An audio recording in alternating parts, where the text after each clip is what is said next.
Tetap semangat ya di pagi ini. Saya pikir sepi ya karena nanti sore ada cool celebration, tetapi ternyata luar biasa, pagi-pagi luar biasa. Terima kasih juga tim PPW, terima kasih sayangku yang entah kenapa ya saya selalu grogi kalau nyanyi bersama istri saya ini ya. Sudah sejak pacaran dulu, kita menikah 25 tahun, kalau misalnya nyanyi bersama itu selalu grogi, nggak tahu kenapa. Saya mengucapkan terima kasih buat Bapak Gembala, pengerja di sini, yang memberikan waktu bagi saya dan sebagai mentor saya di tempat ini. Oh ya, saya juga menyapa kepada jemaat yang ada live streaming, dimanapun berada, baik itu ada di rumah, di tempat usaha mungkin, atau mungkin sekarang ada di rumah sakit, mungkin ada di mobil. Percaya Tuhan senantiasa menyertai engkau, memberikan penyertaan perlindungan buatmu. Jangan takut, jangan khawatir.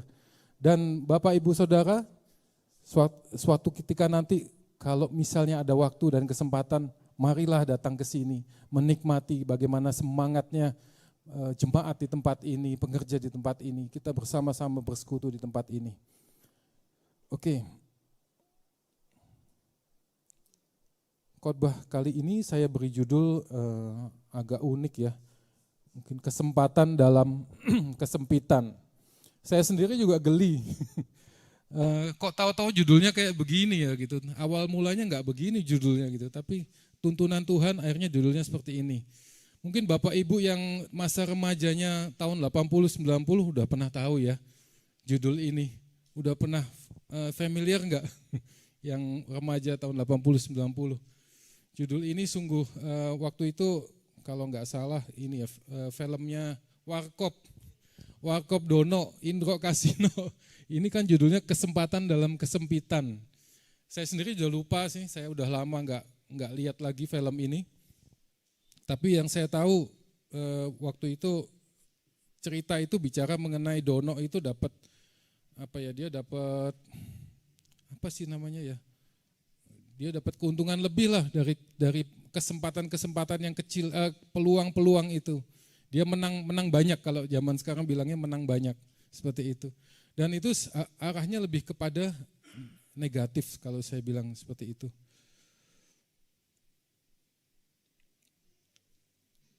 Saya juga sempat kemarin di YouTube, di Google gitu, saya coba search kesempatan dalam kesempitan ini, semuanya itu arahnya negatif, arahnya lebih ke jadi seolah-olah menang banyak di saat waktu yang tak terduga gitu. Nah sampai sekarang pun sebenarnya ini terjadi ya, kesempatan dalam kesempitan dimanapun dalam kehidupan kita. Kalau di di perempatan ini, di lampu merah, kita kan selalu lihat ada sepeda motor, kalau lagi merah, sepeda motornya di sisi sebelah sini.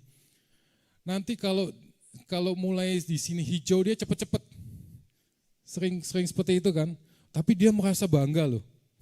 Dia merasa menang gitu, dia merasa pinter gitu. Dia punya kesempatan dalam kesempitan seperti itu. Saya ingin bahwa setelah firman Tuhan diberitakan pada pagi hari ini, kita memandang berbeda kalimat ini. Kita tidak memandang sebuah hal yang negatif, tetapi kita memandang sebuah hal yang positif pada saat kesempatan dalam kesempitan ini disampaikan. Firman ini adalah buat Anda yang bingung dengan hidup Anda. Apa sih maunya Tuhan dalam hidup Anda?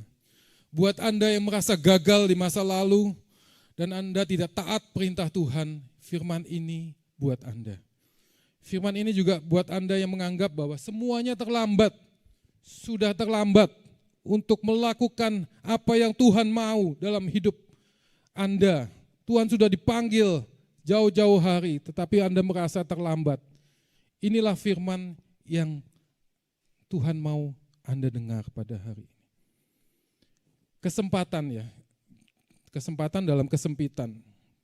Kesempatan itu kalau di Kamus Bahasa Indonesia, itu saya dapati begini, artinya ini waktu keleluasan untuk titik-titik gitu. Sedangkan kesempitan itu menurut kamus KBBI artinya adalah terdesak sehingga tidak dapat bergerak kembali. Jadi kalau digabung ya, kesempatan dalam kesempitan itu akhirnya seperti ini nih. Diberi keleluasaan waktu di saat terdesak karena tidak dapat bergerak lagi. Nah, pagi ini kita belajar mengenai firman Tuhan. Kesempatan dalam kesempitan, apa sih yang dimaksudkan firman Tuhan? Kalau itu kan ini yang dimaksudkan di dalam istilahnya ya, dalam KBBI. Nah, kalau dalam firman Tuhan, mari kita baca sebuah firman yang sebenarnya sering kita dengar, sering kita baca, dan ini sangat familiar sekali firman ini. Kita buka Roma 8 ayat 28.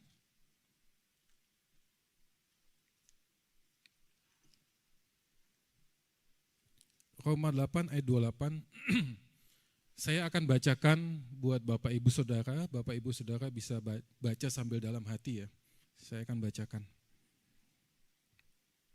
Roma 8 ayat 28 sampai 30.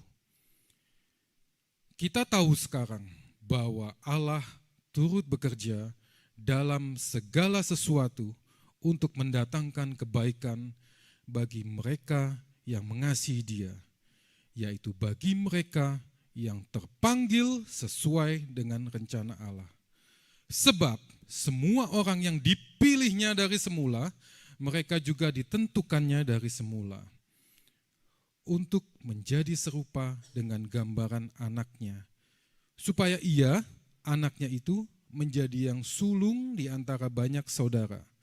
Dan mereka yang ditentukannya dari semula, mereka itu juga dipanggilnya. Dan mereka yang dipanggilnya, mereka itu dibenarkannya. Dan mereka yang dibenarkannya, mereka itu juga yang dimuliakannya. Amin. Kitab Roma ini sungguh luar biasa ya. Ini adalah sebuah, kalau bisa dibilang adalah kedalaman dari inti pengajaran iman kekristenan, ajaran Kristus di kitab Roma ini. Kitab Roma kita tahu yang menulis adalah Paulus, dia adalah seorang murid Tuhan Yesus, dia adalah rasul ke-13. Dia murid Tuhan Yesus tetapi dia yang tidak berinteraksi langsung dengan Tuhan Yesus ya. Tetapi bagaimana tulisan-tulisannya itu sangat ada di dalam Alkitab seperti itu. Paulus sebelum dia mengenal Tuhan Yesus, dia adalah orang Yahudi yang taat. Dia orang Yahudi yang tahu mengenai Taurat. Luar dalam dia tahu. Dia adalah seorang guru yang luar biasa. Seperti itu. Makanya pada saat dia menuliskan kitab Roma ini, dia melihat dari sisi Tauratnya ya, dari sisi perjanjian lama ke perjanjian baru, ke Injil, kepada keselamatan. Jadi kalau bisa dikatakan kita baca kitab nanti di rumah baca kembali kitab Roma. Ini kitab yang indah. Kita akan mengulang-ulang kembali bahwa inilah benar, inilah keselamatan yang Tuhan janjikan. Ini adalah jembatan. Kitab Roma ini adalah jembatan antara perjanjian lama dengan perjanjian baru dengan Injil untuk jalan kepada keselamatan. Ini kitab Roma. Kitab Roma ini sungguh mendalam sekali. Kesempatan di dalam kitab Roma itu kita bisa lihat di Roma 8 ayat 28, mungkin bisa dibuka kembali. Roma 8 ayat 8. Kesempatan itu bicara begini Bapak Ibu Saudara. Kita tahu sekarang bahwa Allah turut bekerja dalam segala sesuatu untuk mendatangkan kebaikan bagi mereka yang mengasihi Dia. Kata kuncinya adalah segala sesuatu. Segala sesuatu yang baik, yang Allah turut bekerja di dalamnya, dan itu mendatangkan kebaikan bagi mereka yang mengasihi Dia. Di dalam firman ini yang disebut sebuah kesempatan. Kesempatan, kenapa? Karena Tuhan itu memberikan yang terbaik. Dia turut bekerja dalam setiap kondisi, dalam setiap keadaan kita, masalah, Dia turut bekerja. Dia mendatangkan segala sesuatu apa yang kita kerjakan, kita lakukan. Dia mendatangkan segala sesuatu, bekerja di dalam segala sesuatu mendatangkan kebaikan. Dia melakukan segala sesuatu itu kebaikan buat kita dan juga buat orang lain. Nanti kita akan tahu kenapa kebaikan itu juga buat kita dan buat orang lain, bagi mereka yang mengasihi Dia. Jadi di dalam firman Tuhan, kesempatan itu diartikan sebagai segala sesuatu. Di dalam Tuhan bekerja mendatangkan kebaikan. Lalu bagaimana dengan kesempitan? Kesempitan itu bicara ayat berikutnya, yaitu mereka yang, masih di 28, kesempitan itu bicara mengenai bagi mereka yang terpanggil sesuai dengan rencana Allah. Ini yang namanya kesempitan. Seperti itu.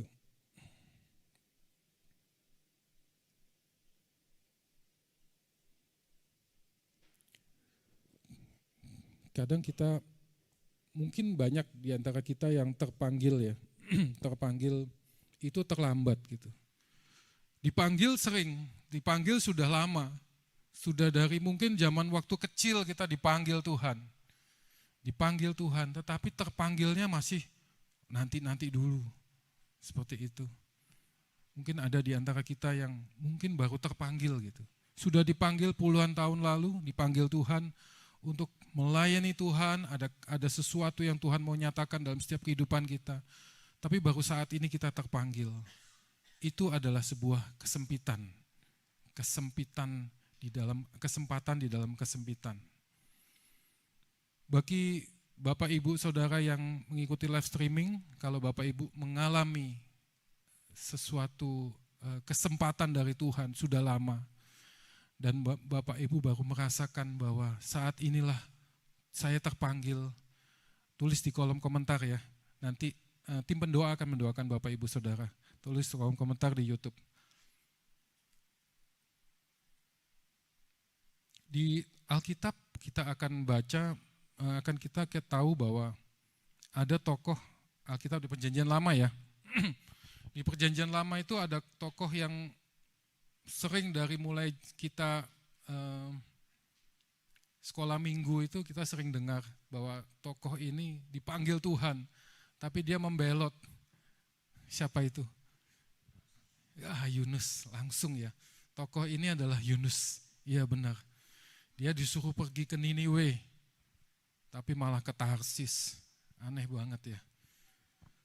Akhirnya dia dibuang, naik kapal dan kapal itu seperti bergelombang hebat dan dia dibuang ke laut, dia dimakan ikan paus, lalu minta ampun, dimuntahkan oleh ikan paus, akhirnya dia mau terpanggil ya.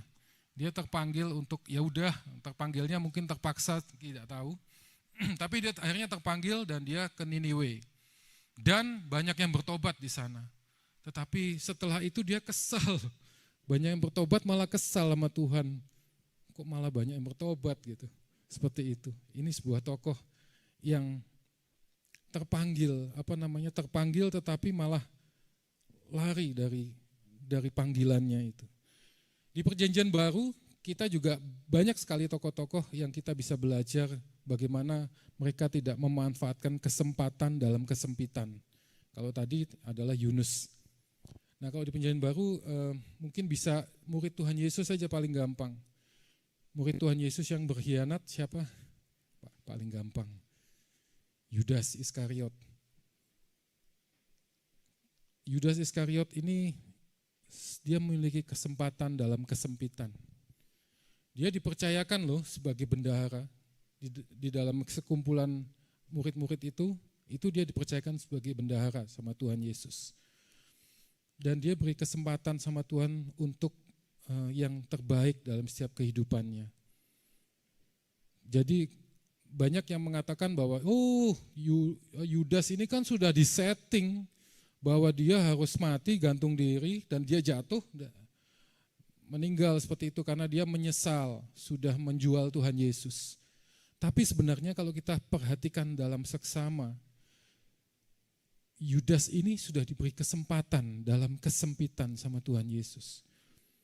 Kalau kita tahu di dalam perjamuan Paskah itu Tuhan Yesus kan bilang bahwa ada seseorang yang akan menyerahkan aku. Sebenarnya di situ itu ada kesempatan dalam kesempitan dari Tuhan Yesus untuk Yudas itu sadar. Kalau dia tersentak gitu, oh iya aku ya itu ya, gitu. Ya aku bertobat ya gitu. Nah ini mungkin ceritanya lain gitu, ceritanya akan berbeda. Tetapi nubuatan tetap ada, tetapi nanti akan berbeda. Tetapi ini Tuhan menyatakan bahwa Tuhan sudah kasih kesempatan buat Yudas ini. Tetapi dia tidak mau, dia tetap mengikuti kehendaknya saja.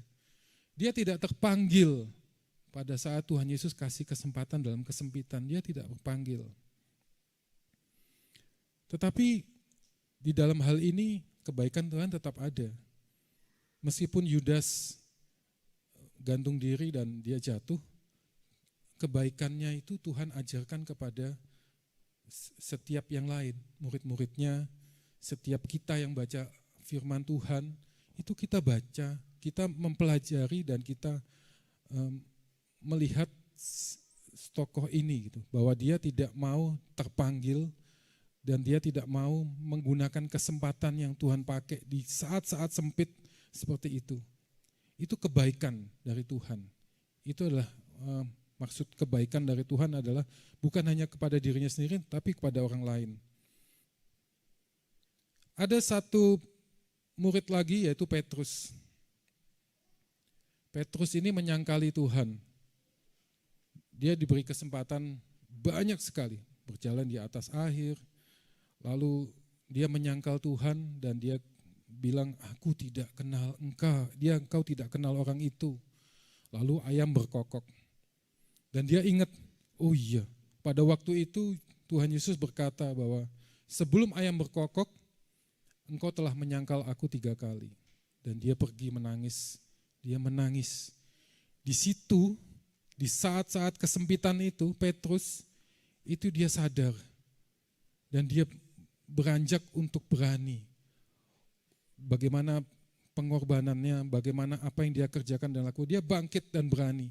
Dia mengambil kesempatan dalam kesempitan. Tidak seperti Yudas, sudah ditegur sama Tuhan, tetapi dia tidak mengerti, dia tetap ikuti saja kehendaknya. Tapi Petrus beda. Dia ikut apa maunya Tuhan. Dia sadar bahwa apa yang dia kerjakan sudah salah. Jadi kita bisa belajar dari 2 tokoh ini. Nah mungkin ada yang mau bersaksi. Bagaimana Tuhan panggil kita dan ada kesempatan dalam kesempitan. Mungkin ada satu orang yang saya mau saksikan ya di tempat ini. Satu orang yang buat contoh bahwa orang itu ada juga orang yang bandel banget gitu, mengikuti kesempatan dalam kesempitan. Orang itu adalah orang yang berdiri di hadapan Bapak, Ibu, Saudara. Saya adalah contoh orang yang tidak pada waktu lalu, saya tidak menggunakan kesempatan di dalam kesempitan saya. Mungkin slide-nya bisa.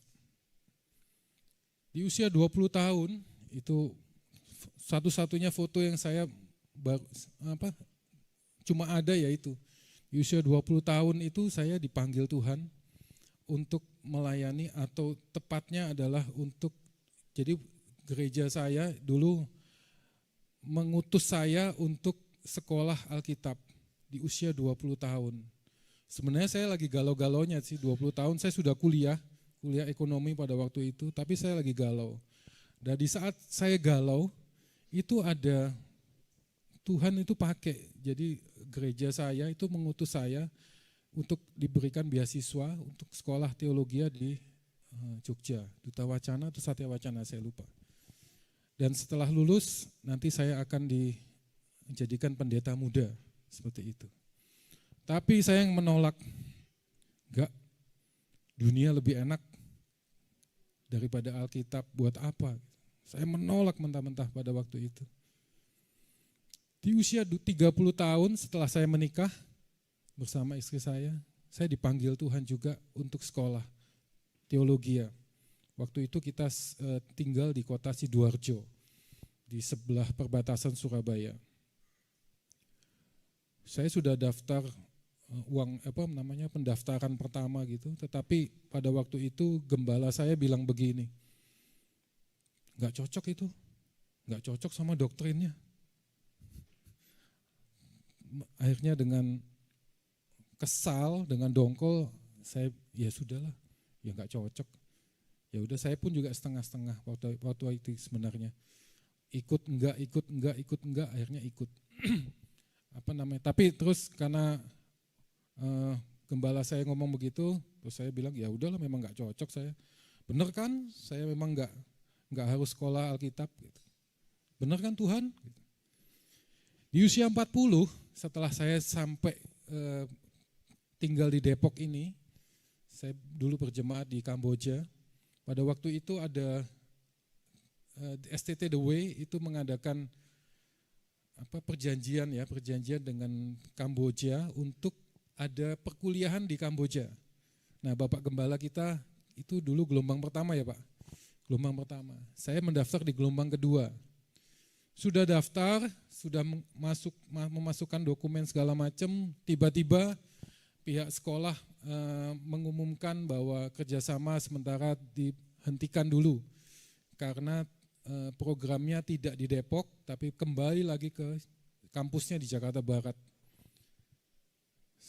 Saya akhirnya nggak jadi kenapa? Males. Wah, ke Jakarta Barat dari Depok tiap hari jauh, pulang pergi macet. Enggak, saya menolak seperti itu. Di usia saya masuk 50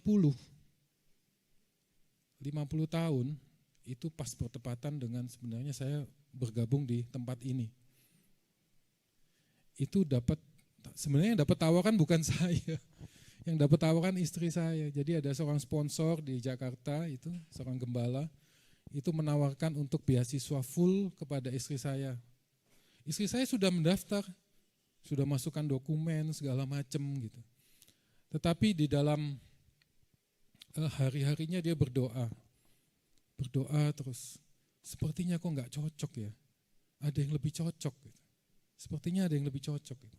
Akhirnya bicara dengan saya dan sudah sayang aja ya yang sekolah. Saya kan bukan di situ. Saya kan sebagai worshiper saja gitu. Bukan ke teologi.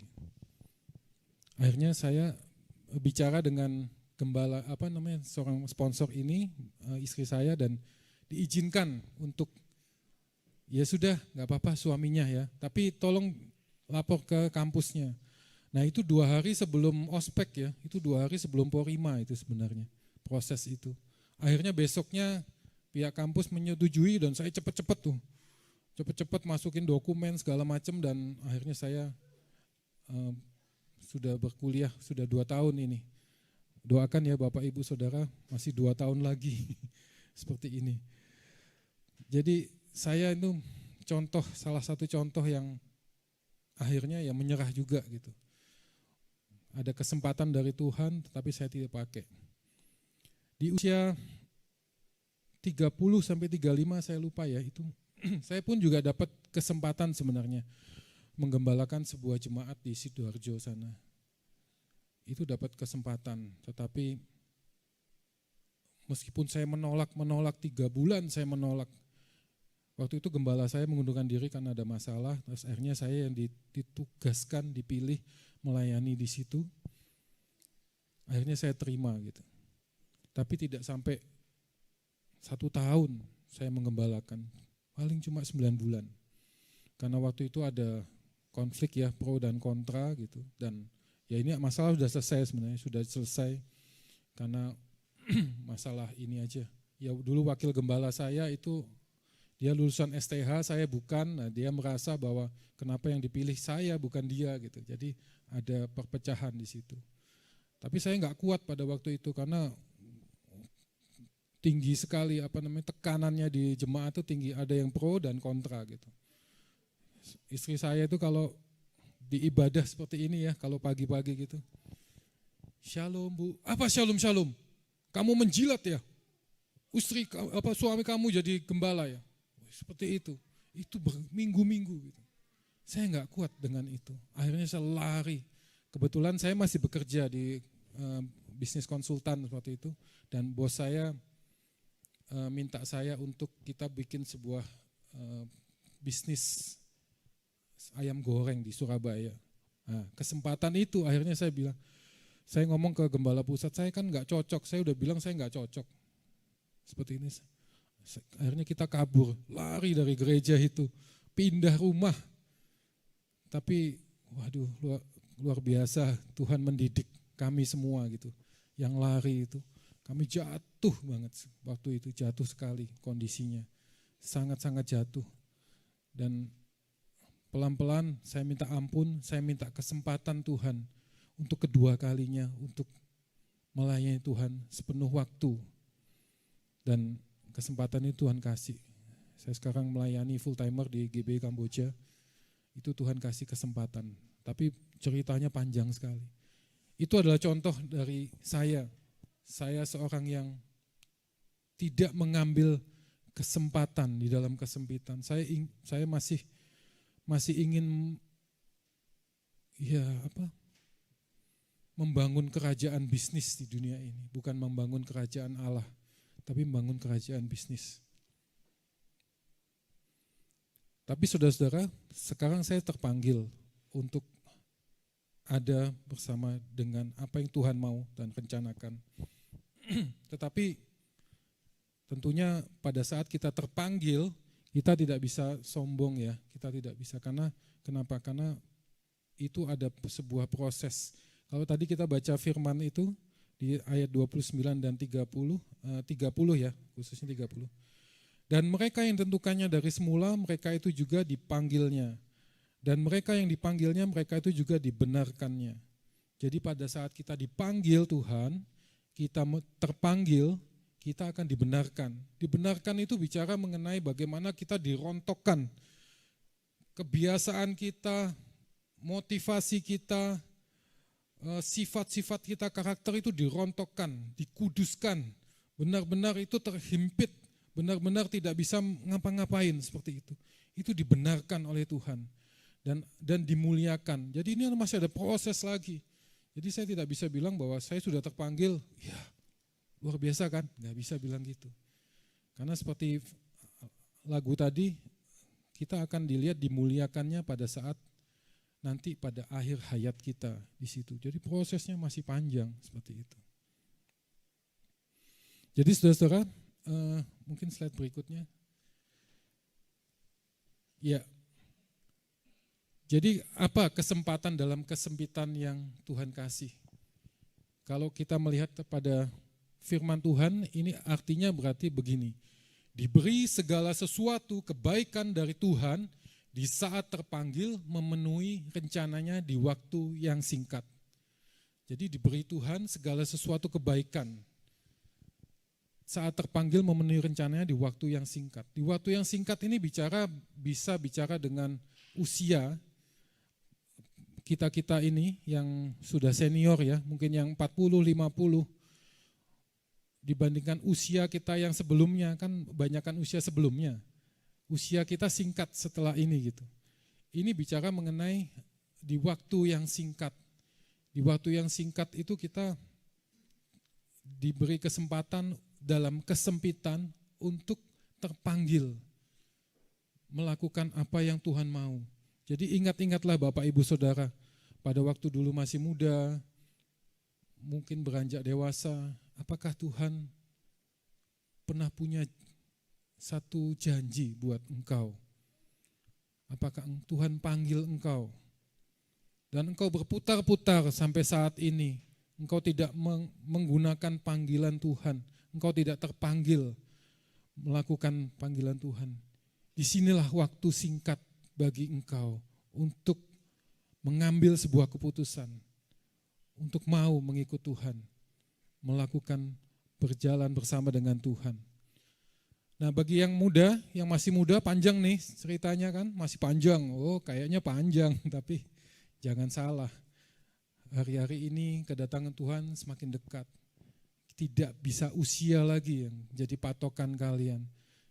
Kalian juga terpanggil dalam waktu yang singkat saat ini. Benar-benar singkat. Kalau ada Tuhan bawa kalian ke tempat ini dan melayani Tuhan, ada panggilan Tuhan, ambil itu. Karena waktunya singkat. Gak mungkin seperti saya tadi, berpuluh-puluh tahun, putar-putar di situ. Kalian berpuluh-puluh tahun lagi udah gak bisa, karena waktu kedatangan Tuhan semakin dekat. Gak ada waktu trial error lagi, gak ada. Ini udah waktu yang singkat, terpanggil di waktu yang singkat, seperti itu.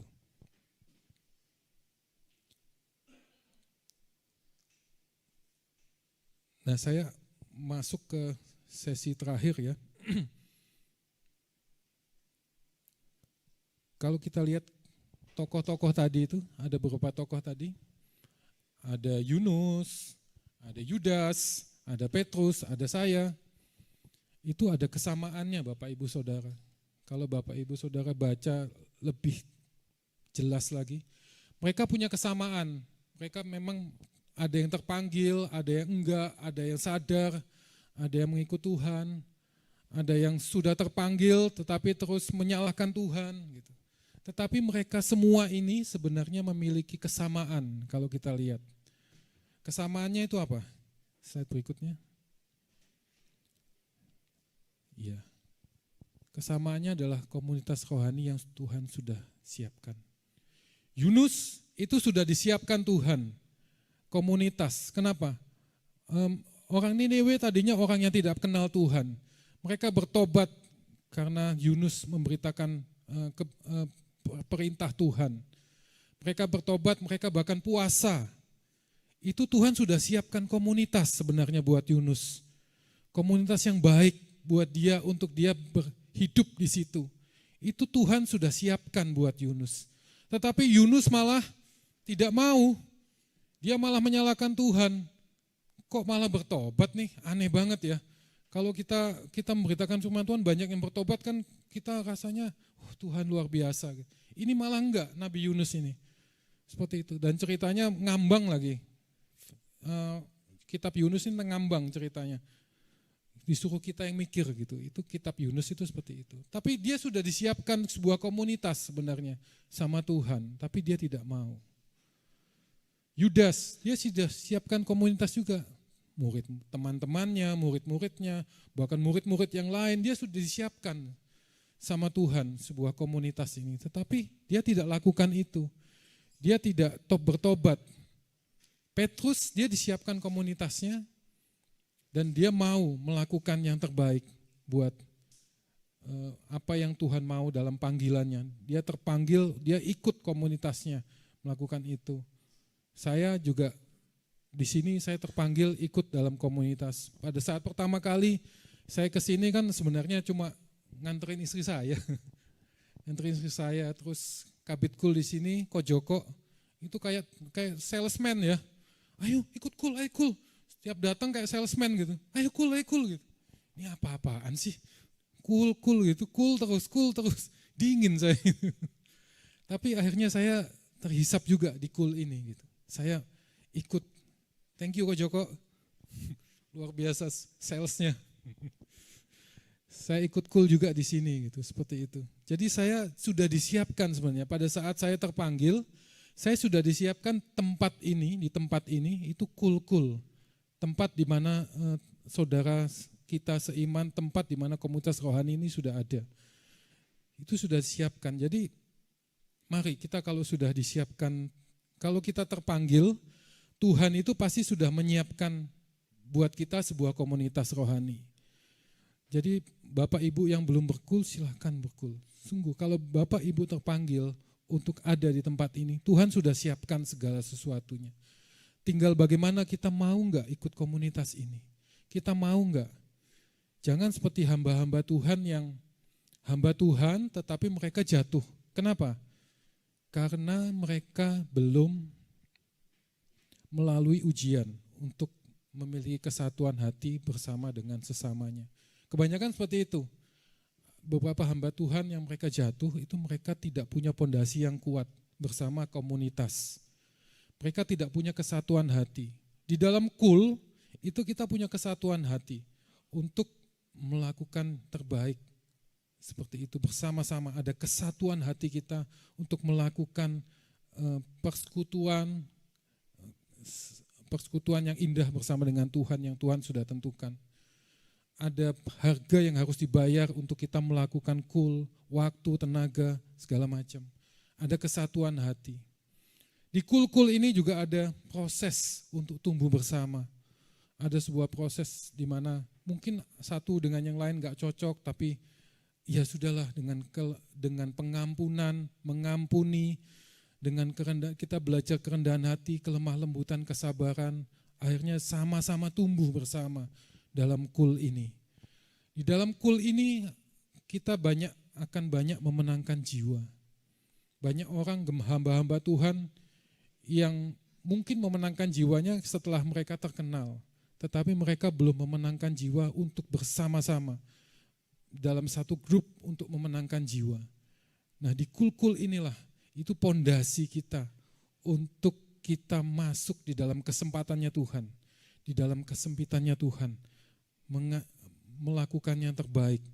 Mari saudara, Bapak Ibu Saudara, saya ajak Bapak Ibu Saudara, kalau Bapak Ibu Saudara ada di tempat ini, Bapak Ibu Saudara bisa untuk datang untuk ke Cool Center ya, nanti setelah ibadah ini ke Cool Center, atau ada mungkin tim Cool Center yang bisa bantu, nanti bisa dibantu untuk di mana diarahkan di kul-kulnya, seperti itu. Jadi sebagai penutup, kita buka slide berikutnya. Ya, kita baca sama-sama ya saudara-saudara. Kesempatan dalam kesempitan ini, di sesi akhir ini adalah seperti ini, kita baca sama-sama. Diberi segala sesuatu kebaikan dari Tuhan di saat terpanggil di waktu yang singkat dan hidup dalam komunitas yang sudah disiapkan untuk memenuhi rencananya.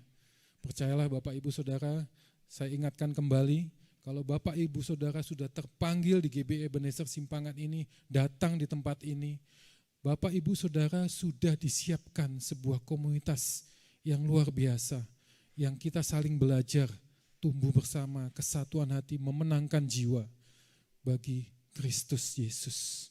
Tuhan Yesus memberkati.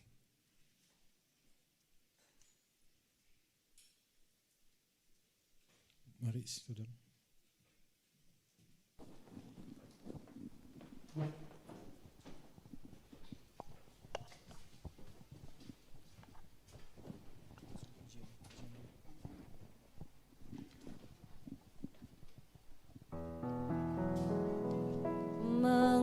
Mengasihimu selalu dengan segenap hatiku, mencintai seluruh perbuatanmu,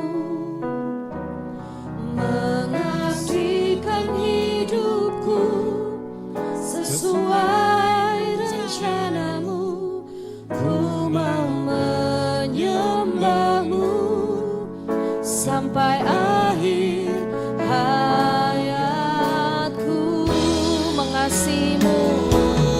Mengasihimu selalu dengan segenap hatiku, mencintai seluruh perbuatanmu, mengabdikan hidupku sesuai rencanamu, ku mau menyembahmu sampai akhir hayatku. Terima kasih Tuhan untuk firman Tuhan yang mengingatkan kami bahwa Tuhan sungguh baik dalam setiap kehidupan kami. Kami lahir di dunia ini Tuhan, tentu memiliki maksud dan tujuan rencana Tuhan yang indah buat setiap kami, bahkan bagi setiap orang yang percaya kepadamu. Pimpin kami ya Tuhan untuk mengerti apa yang menjadi rencana Tuhan dalam hidup kami, apa yang Tuhan mau Tuhan lakukan dalam hidup kami. Ajar kami ya Tuhan melakukan yang terbaik, menggunakan kesempatan-kesempatan yang Tuhan berikan kepada kami dalam hidup kami. bahkan di saat kesempitan, di saat waktu-waktu yang terbatas. Kami mau Tuhan melakukan yang terbaik bagi Engkau. Kami mau berkomitmen Tuhan, melakukan yang terbaik bagi Engkau.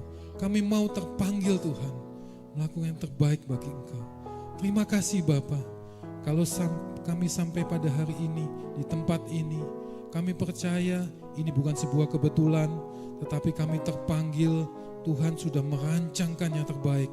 Tuhan sudah menuliskan kepada kami bahwa hidup kami harus melalui gereja ini, GB Ebenezer Simpangan ini. Kami harus bertumbuh bersama Tuhan di dalam kesatuan tubuh Kristus di tempat ini. Di dalam komunitas yang Tuhan sudah bentuk, Tuhan sudah buat di tempat ini. Ajar kami mengerti Tuhan, panggilan Tuhan yang terbaik dalam setiap kehidupan kami. Terima kasih Tuhan atas firman Tuhan. Kami siap Tuhan melakukan yang terbaik bagi Engkau. Hanya di dalam nama Tuhan kami Yesus Kristus. Haleluya.